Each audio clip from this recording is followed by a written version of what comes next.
Seguimos revisando las informaciones en esta mañana marcada por el día después de las elecciones en Brasil. Con una diferencia de solo 2 millones de votos, Lula da Silva fue electo como presidente de ese país. El presidente Gabriel Boric y la ministra del Interior Carolina Toá felicitaron a través de Twitter al nuevo mandatario. Para conversar acerca de las relaciones diplomáticas y la cercanía entre ambos países, nos acompaña a esta hora el ex canciller, el ex ministro de Relaciones Exteriores, Heraldo Muñoz. Heraldo, ¿cómo estás? Muy buenos días. ¿Qué tal, Kevin? Muy buenos días. Bueno, primero preguntarte sobre la situación interna de Brasil. Ya vamos a hablar sobre qué significa esta elección para nuestro país, pero ¿cómo ves tú que el margen haya sido tan estrecho que Lula da Silva deba empezar a gobernar el próximo 1 de enero con una oposición que será bastante férrea y con casi la mitad del país no estando contentos con su gobierno?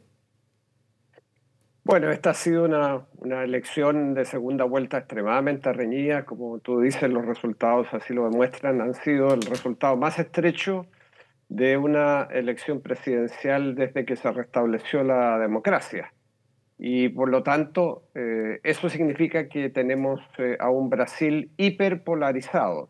Yo fui embajador en Brasil y he seguido en contacto con muchos amigos allá, he visitado muchas veces y nunca había visto el grado de polarización y de violencia política incluso que ha rodeado esta elección presidencial. Por lo tanto, yo creo que una de las cosas que tendrá como desafío el presidente electo Lula será volver a unir al país. Él lo dijo en el discurso de anoche, unir al país, a este país polarizado, tratar de negociar con algunos de los partidos de centro, porque tendrá una oposición importante en el Congreso y en algunas gobernaciones.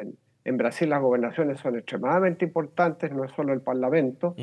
Y creo que el presidente tendrá que designar a un gabinete que dé confianza, que sea lo más amplio posible, que tenga personalidades y que tenga también personas competentes desde el punto de vista técnico. Será clave quién será su ministro o ministra de Hacienda, el equipo económico, para darle señales al mercado y bueno, y enfrentar los desafíos de un país que es ha retrocedido en materia de pobreza, deforestación, las reformas sociales de los servicios públicos.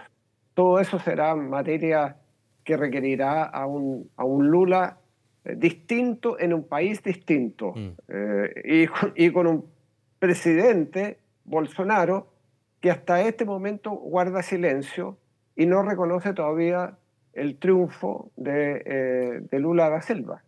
Heraldo, con respecto a eso, el gesto republicano usualmente se utiliza. Bueno, acá en Chile somos testigos de aquello. Incluso en la última campaña presidencial, José Antonio Kast fue a felicitar al propio comando a Gabriel Boric cuando ya la diferencia era innegable. Pero hasta esta hora, ya habiendo pasado cerca de 12 horas o un poquito más de 12 horas de haberse cerrado el resultado final con esta diferencia de 2 millones de votos que, si bien es poca, igual se marca cierta diferencia, Jair Bolsonaro todavía no dice absolutamente nada. ¿Qué gesto está mostrando? ¿Está dando luces de lo que será él como oposición? Bueno, Bolsonaro sigue a su maestro y su maestro es Donald Trump. Y recordemos que hasta el día de hoy Donald Trump no reconoce la victoria electoral del presidente de Estados Unidos, Joe Biden. Y esa ha sido parte de su campaña para eventualmente volver a la Casa Blanca. Bolsonaro está siguiendo el mismo guión y esto es evidentemente una complicación para el país porque significa no respetar la institucionalidad democrática. Ya el Tribunal Supremo Electoral ha dado estos resultados que no son definitivos, pero son los resultados comunicados por el Tribunal Supremo Electoral. Y aquí hay dos cuestiones entonces que son fundamentales. Primero, el reconocimiento por parte de Bolsonaro de la victoria, aunque sea estrecha, por un voto, esa es la democracia, del presidente Lula. Y segundo, la transición, el traspaso del mando, porque hay un conjunto de materias que necesitan ser acordadas antes del 1 de enero, que es cuando se asume la presidencia en Brasil. Eso significa traspasos en los ministerios, en las distintas instituciones del gobierno. Entonces, ¿estará disponible para eso o va a bloquear, va a obstaculizar ese proceso de traspaso?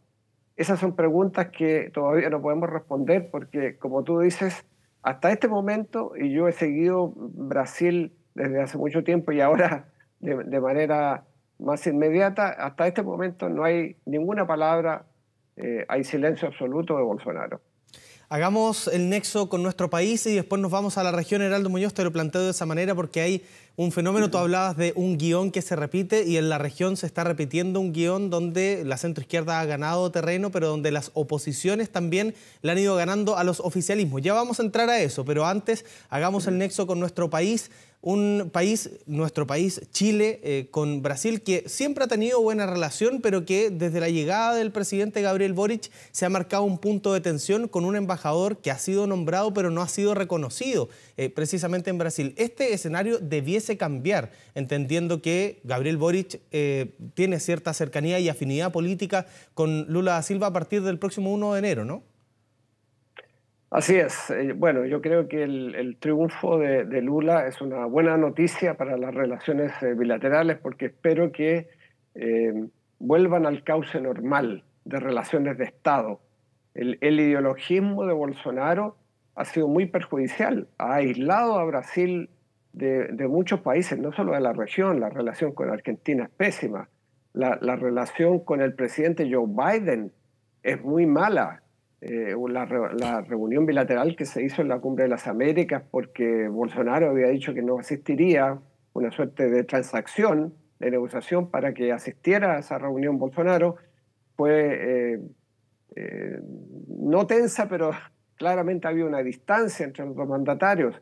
La relación que tiene con China ha sido mala, bueno, y con Chile, con la elección del presidente Boric, Bolsonaro tensionó aún más las cosas. Recordemos que lo primero que dijo fue: yo no voy a ir a esa transmisión del mando, ¿eh? Con el presidente Boric, y mandó a una autoridad, al vicepresidente, y no asistió pese a que hay una relación, como tú dices, siempre de amistad, bastante estrecha entre Brasil y Chile. Así que yo espero que recuperemos ese conducto, que el embajador que ha sido propuesto por el presidente Boric reciba el agremant, reciba el beneplácito de Brasil. Eso no ocurrirá evidentemente antes del 1 de enero, porque es el momento en que asume el nuevo presidente, pero por lo menos ahí empezaremos a tener una relación normal y no es posible tener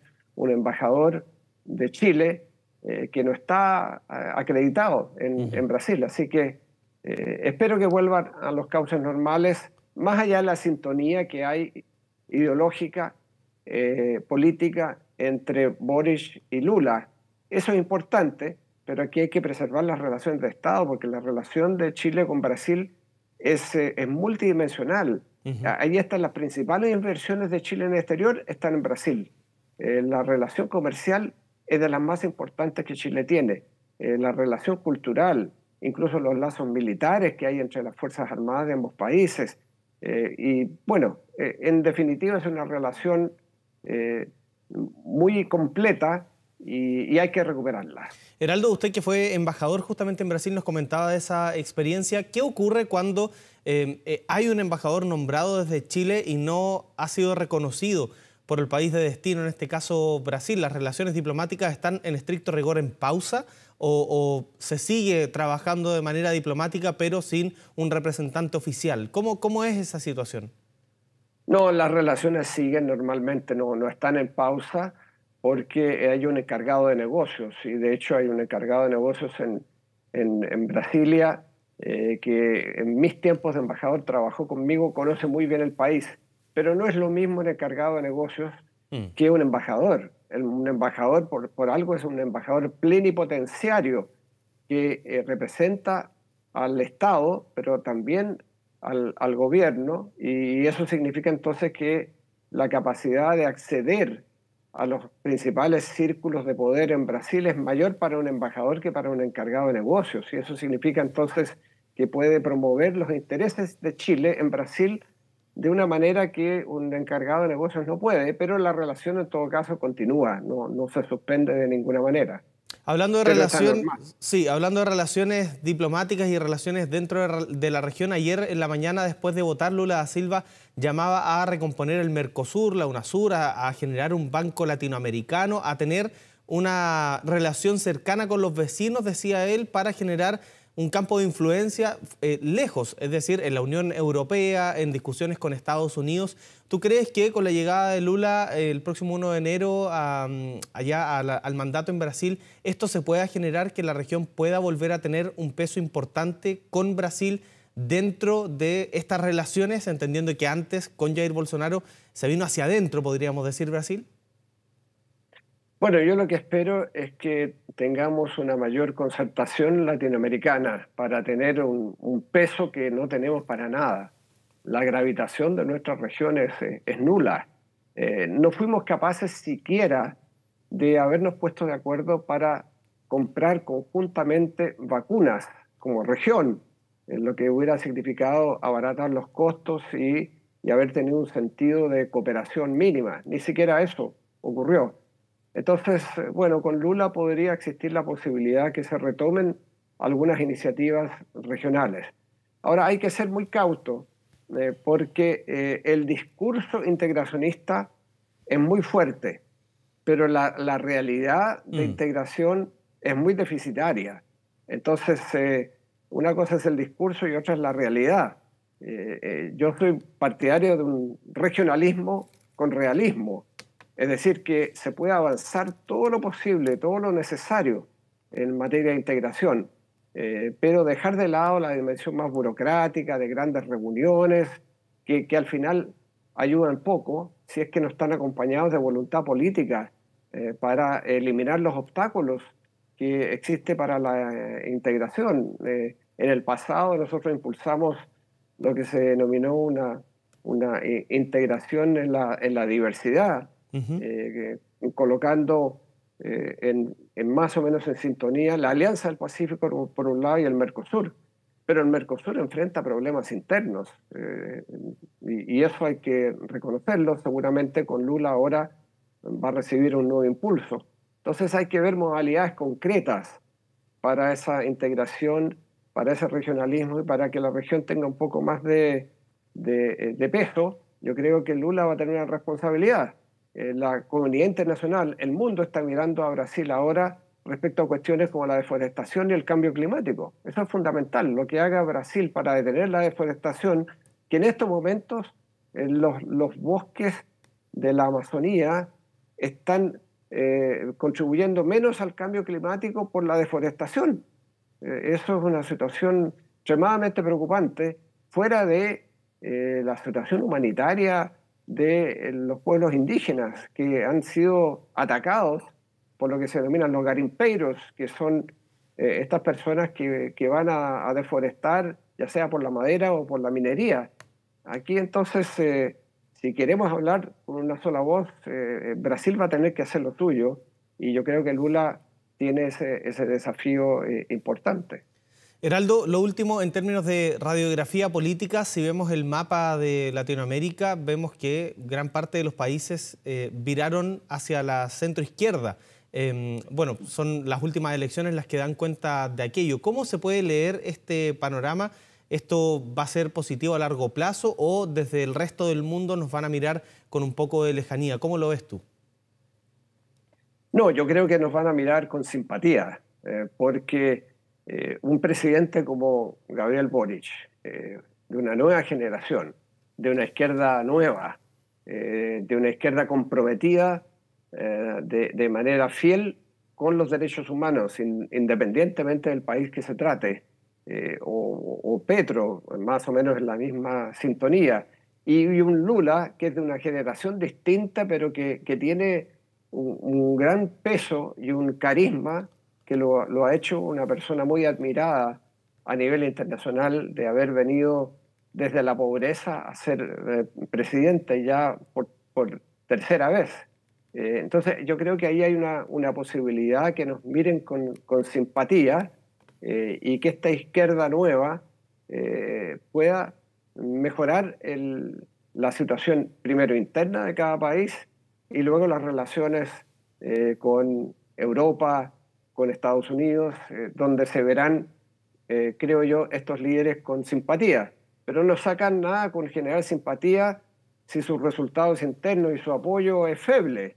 Entonces la tarea interna es muy difícil. ¿Y qué es lo que ha pasado con esta ola más de izquierda? Lo que pasa es que en las 14 elecciones que han habido en América Latina desde el 2019, han ganado las oposiciones. Es decir, aquí hay un electorado que tiene poca tolerancia con los gobiernos que no enfrentan los problemas de las demandas ciudadanas. Entonces hay una insatisfacción, las lunas de miel duran cada vez menos, y creo que ese es un problema que está habiendo en nuestra región, no solo en nuestra región, pero particularmente en nuestra, donde están ganando las oposiciones y los partidos de gobierno no logran reelegir a sus representantes, en este caso candidatos presidenciales. Esa es la evidencia, con una sola excepción, que es Nicaragua, pero en Nicaragua no se cuenta porque eso fue una elección fraudulenta, la de Ortega. Pero todas las demás perdieron los presidentes que buscaban reelegirse o los presidentes de los partidos de gobierno. Claro, Heraldo Muñoz, y si es que vamos un poquito más atrás, también podemos contar incluso la no reelección o la no continuidad del gobierno de Michelle Bachelet. Recordemos acá en nuestro país en el año 2017 que también gana la oposición en el 2018 y ahí vamos sumando justamente antecedentes a lo que usted decía. Heraldo Muñoz, ex canciller, muchas gracias por esta conversación y estaremos atentos a lo que pueda decir Jair Bolsonaro durante esta jornada. Que esté muy bien. Así es. Hasta luego, Kevin. Adiós.